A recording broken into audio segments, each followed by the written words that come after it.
Halo Ibu Guru dan teman-teman semuanya, saya Empirian Taruna, absen 18 kelas 10 MIPA 8, akan menjelaskan konsep skalar dan vektor. Yang pertama, pengertian skalar dan vektor. Yang kedua, ruang vektor. Yang ketiga, operasi pada vektor. Yang pertama, pengertian skalar dan vektor. Skalar didefinisikan sebagai besaran yang cukup dinyatakan besarnya saja, tidak bergantung pada arah. Vektor adalah besaran yang memiliki panjang dan arah. Salah satu contoh vektor yang paling sederhana adalah ruas garis yang memiliki panjang tertentu. Karena titik pangkal P dan titik ujung Q, maka disebut sebagai vektor PQ. Panjang vektor PQ dilambangkan dengan mutlak vektor PQ. Vektor biasanya ditulis dengan notasi berikut. Yang pertama, huruf kecil yang dicetak tebal seperti A, B, C, dan sebagainya. Contoh vektor PQ ditulis sebagai vektor A. Yang kedua, huruf kecil yang di atasnya dibubuhi tanda panah seperti vektor A, vektor B, vektor C, dan sebagainya. Contoh vektor PQ dapat ditulis sebagai vektor A. Yang kedua, ruang vektor. Sebuah vektor di R dinyatakan oleh n bilangan terurut, yaitu U sama dengan U1, U2, dan seterusnya. Vektor yang di R3 adalah vektor yang terletak di ruang dimensi 3 atau vektor yang mempunyai 3 komponen, yaitu X, Y, Z. Vektor yang di R2 adalah vektor yang terletak di suatu bidang atau komponen yang mempunyai 2 komponen, yaitu X, Y.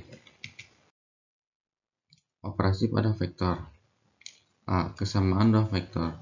Dua vektor U dan vektor V disebut sama jika mempunyai panjang dan arah yang sama. Vektor U, vektor V, tetapi vektor U tidak sama dengan vektor W dan vektor V tidak sama dengan vektor W.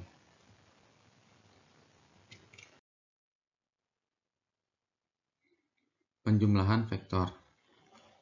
Penjumlahan dua vektor dengan cara segitiga dan penjumlahan dua vektor dengan cara jajar genjang.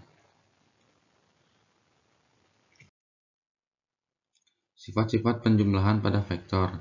Yang pertama, vektor U ditambah vektor V sama dengan vektor V ditambah vektor U.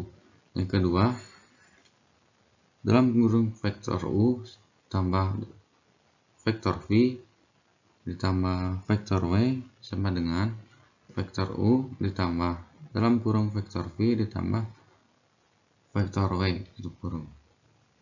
Yang ketiga, U ditambah O sama dengan 0. 0 ditambah U sama dengan U.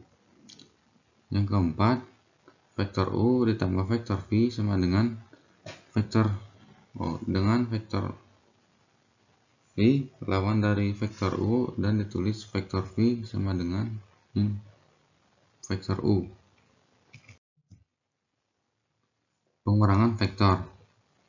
Yang pertama, dengan metode segitiga, arah vektor yang dikurangkan dibalik dan pangkalnya diletakkan pada ujung vektor yang lain. Yang kedua, dengan metode jajar genjang.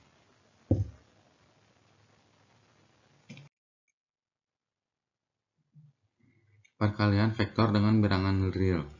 Yang pertama, M vektor V searah dengan vektor V jika M lebih besar 0.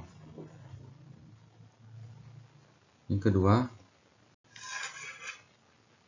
M vektor V berlawanan arah dengan vektor V jika M lebih kecil dari 0. Yang ketiga, M vektor V vektor 0 jika M sama dengan 0. Dan ini adalah latihan soal untuk teman-teman semuanya. Sekian dari saya, terima kasih.